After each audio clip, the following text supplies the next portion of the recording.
வணக்கம் குரு ஜோதிடம் சேனல் நேயர்களே, நான் உங்கள் அன்பான சயின்டிபிக் வேதிக் அஸ்ட்ராலஜர் அஸ்ட்ரோரெட்டி பேசுகிறேன்.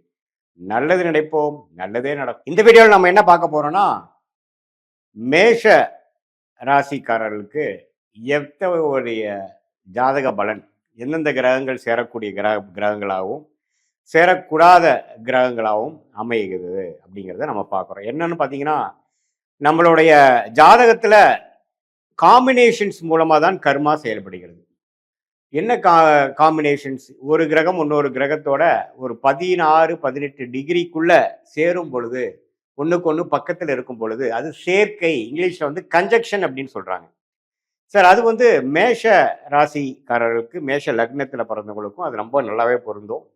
எது மாதிரி ஒரு 2 கிரகங்கள் 3 கிரகங்கள் சேருவது நல்லதல்ல, ஒண்ணுக்கு ஒன்று சேருது நல்லது அப்படிங்கிறத நம்ம இந்த வீடியோவில் டீட்டெயிலாக நாம் பார்க்க போகிறோம்.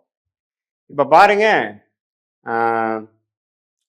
மேஷ ராசியில் பிறந்தவங்களுக்கு நீங்கள் என்னவா இருந்தாலும், அஸ்வினி நட்சத்திரமாக இருந்தாலும், பரணி நட்சத்திரமாக இருந்தாலும், கிருத்திகை நட்சத்திரம் முதல் பாதத்தில் பிறந்திருந்தாலும், மேஷ லக்னத்தில் பிறந்திருந்தாலும் பாருங்க, உங்களுக்கு ரொம்ப முக்கியமான ஒரு கிரகம் வந்து சூரியனும் குருவும். சூரிய தசையும் குரு தசையும் நல்ல பலன்களை கொடுக்கும். சூரியனும் குருவும் நல்ல ஒரு அமைப்பை கொடுக்கக்கூடிய, நல்ல கர்மாவை கொடுக்கக்கூடிய ஒரு கிரகமாக மேஷ ராசிக்காரர்களுக்கு, மேஷ லக்னக்காரர்களுக்கு வருகிறது. சரி, அந்த சூரியனோட யாரு சேர்ந்தா அப்படியே நம்மளுடைய பலன்கள் மாறும், தவறா போகும் பார்த்தீங்கன்னா, அது புத்திர விஷயங்கள், பாக்கியங்கள், காதல் விஷயங்கள், சர்வசாதாரணமாக சம்பாதிக்கக்கூடிய பணம், அது எல்லாம் எப்போ பாதிக்கப்படும்னா, சூரியன் வந்து சனியோட சேரும் பொழுது மேஷராசிக்காரர்களுக்கு நம்மளுடைய யோகங்கள் பாதி அளவுக்கு குறையும். எவ்வளோ ஒரு 17-18 டிகிரிக்குள்ள 16 டிகிரிக்குள்ள வந்துருச்சுன்னா சூரியனும் கெட்டு சனியும் கெட்டு, அதே மாதிரி சூரியனும் சனியும் ஒன்றுக்கு ஒன்று பார்த்துக்கிட்டாலும் 17-16 டிகிரிக்குள்ள பார்த்துக்கிட்டாலும் சரி, 3ஆம் பறவையாக பார்த்தால் சூரியன் கெட்டு சனி விலகுவார். ஸோ இப்படி சூரியனும் சனியும் கம்பைன் ஆகி ஒரு இடத்துல ஒன்றுக்கு ஒன்று பார்க்கும் பொழுது, சேர்ந்திருக்கும் பொழுது, அந்த சூரியன் விஷயங்கள் நல்லா இருக்காது, அப்பா விஷயங்கள் நல்லா இருக்காது, புத்திர விஷயங்கள் நல்லா இருக்காது, அது மாதிரி தோஷங்கள் இருக்குது. அது எத்தகைய அளவுக்கு இருக்குது அப்படிங்கிறத நம்ம டீட்டெயில்டாக ஜாதகத்தில் பார்க்கலாம். ஸோ பொதுவாக சூரியன் வந்து சனியோட சேர்வது நல்லதில்லை. சூரியனும் குருவும் சேர்ந்துட்டா டாப், அருமையாக இருக்கும். அரசு சார்ந்த விஷயத்தில் அரசியல்வாதிகளாக இருக்கு, கவர்மெண்ட் ஜாப் போகிறதுக்கு, நல்ல உயர் பதவி கிடைக்கிறதுக்கு, அது கரெக்டாக அந்த சூரிய திசை, சந்திர திசை, செவ்வாய், ராகு குரு திசையெல்லாம் நடுப்பீரியடில் வந்துட்டா யோகம்னு இருக்கும். ஸோ சூரியனோட குரு சேர்வது நல்லது, சனி சேர்வது சரியில்லை. சூரியனோட செவ்வாய் சேர்வது தப்பே இல்லை. சூரியன் வந்து சுக்கிரனை அஸ்தங்கப்படுத்துறது, ஒரு 10 டிகிரிக்குள்ள வந்ததுன்னா அஸ்தங்கப்படுத்துவார், அதுவும் ரொம்ப நல்லது. சூரியனோட திசைக்கு ரொம்ப நல்லா இருக்கும். அதே சமயத்தில் சூரியன் ராகு கேதுகளோட சேரக்கூடாது. ஸோ ராகு கேதுகளோடய சேரக்கூடாது, சனியோட சேரக்கூடாது. மற்றபடி எந்த கிரகத்தோட சேர்ந்தாலும் தவறு இல்லை. அதே மாதிரி குருங்கிற கிரகம் பாருங்க, ராகு கேதுகளோட சேர்றது வந்து பிரச்சனை இல்லை. ஆனால் ராகுவோட ஒரு 4 டிகிரி 5 டிகிரிக்குள்ள போயிட்டாருன்னா, ராகு குருவோட பலனை எடுத்து குருவுக்கு எந்த பலனும் கொடுக்காம போயிடுவார். ஸோ அதனால ராகுவோட சேரும் பொழுது குரு சண்டால யோகம் என்று சொல்லக்கூடிய யோகம் வந்துடுது. ஸோ அதனால அது நம்ம கொஞ்சம் கேர்ஃபுல்லாக இருக்கணும். மற்றபடி பாருங்க, ஓரளவுக்கு குரு சனியோட சேர்ந்தாலும் சனியை திருட்பலம் கொடுத்து நல்ல தொழில், நல்ல வேலை, அது மாதிரி விஷயத்தை கொடுக்க தான் செய்வார். செவ்வாயோட சேர்ந்தால் ராசி அதிபதியோடய சேர்வது ரொம்ப நல்லது.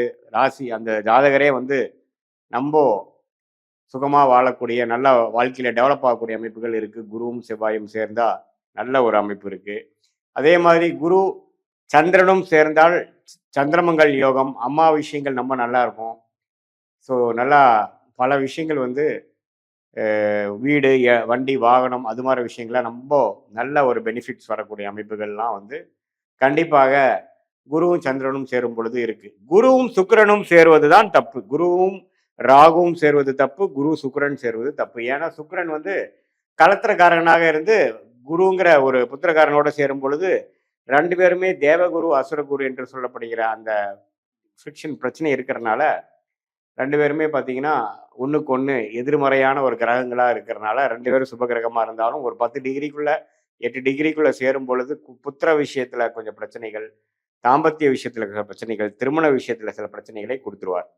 ஸோ அதனால குரு வந்து இந்த 2 கிரகத்தோட சேர்க்கை இல்லாமல் மற்ற கிரகத்தோட சேர்ந்திருக்கிறது நல்லது. குரு புதனோட சேர்ந்திருக்கிறது தப்பில்ல. ஸோ எல்லாமே ஓரளவுக்கு பரவாயில்லை. அதே மாதிரி மற்ற வர ஒரு மாதிரி மிகவும் அவயோக கிரகமாகிய புதன் மேஷராசி மேஷ லக்னுக்கு வரக்கூடாத திசையாக வருகிறார். வரவேண்டிய திசையாக சூரியன் குரு வருகிறார். கூடாத திசையாக புதன் வருகிறார். புதன் வந்தாவே கொஞ்சம் பிரச்சனைகளோட சேர்ந்துதான் வாழ்க்கை ஓடுங்கிறது நம்ம மேஷ லக்னம் மேஷ ராசிக்காரர்கள் தெரிந்து கொள்ள வேண்டும்.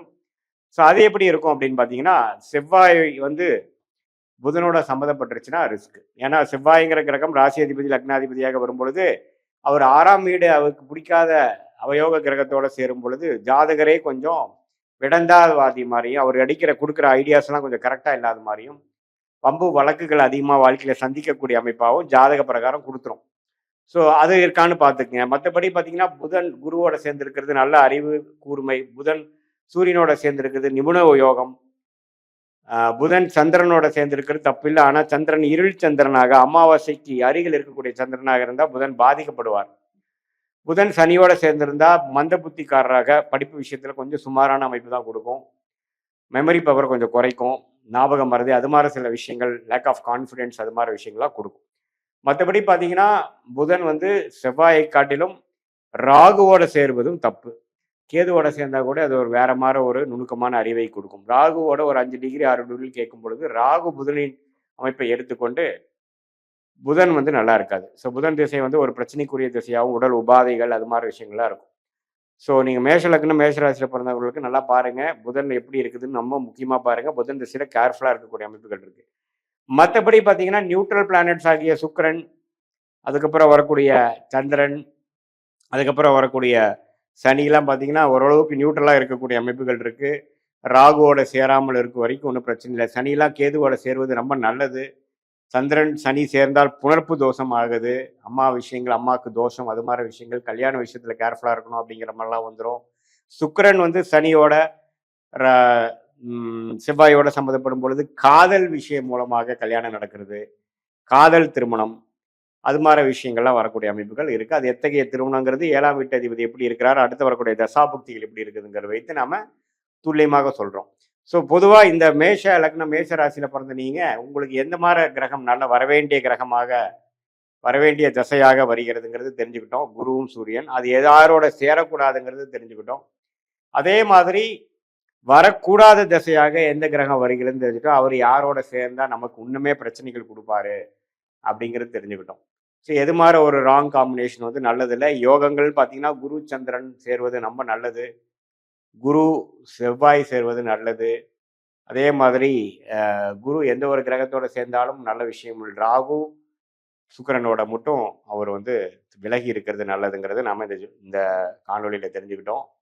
இது ஒரு பொதுவான பலனே தவிர உங்களுடைய ஜென்ம ஜாதகத்தில் உங்களுடைய லக்னத்தில் நீங்கள் எந்த லக்னத்தில் பிறந்தீங்க, எந்த ராசியில் பிறந்திருக்கீங்க, அதில் இருக்கக்கூடிய தசா புக்திகள்லாம் எப்படி இருக்குது, கிரகங்கள் எந்தெந்த டிகிரி அடிப்படையில் சயின்டிஃபிக் வேதிக் அஸ்ட்ராலஜி முறையில் நம்ம வந்து துல்லியமாக பார்த்து அது மூலமாக நம்ம பிறந்த தேதி பிறந்த நேரம் பிறந்தவரை வச்சு நம்ம ஜாதகத்தை கணிச்சு பலன் சொல்லும் பொழுது அற்புதமான துல்லியமான பலன்கள். அடுத்து வரக்கூடிய ஷார்ட் டேர்ம் என்ன, அடுத்து வரக்கூடிய லாங் டேர்ம் என்ன, எது மாதிரி உங்களுக்கு தொழில் அமையும், எது மாதிரி வாழ்க்கை அமையும், எந்த மாதிரி முடிவு எடுக்கிறது நல்லது அப்படிங்கிற போன்ற நல்ல விஷயங்கள் எல்லாம் துல்லியமாக நம்ம சயின்டிஃபிக் வேதிக் அஸ்ட்ராலஜி மூலமாக தெரிஞ்சுக்கலாம். நம்ம சொன்னது பார்த்தீங்கன்னா மேஷ லக்னம் மேஷ ராசிக்கான ஒரு பொதுவான பலன்கள் நம்ம இந்த வீடியோவில் தெரிஞ்சுக்கிட்டோம். மீண்டும் மற்றொரு காணொலியில் சந்திப்போம். நன்றி, வணக்கம்.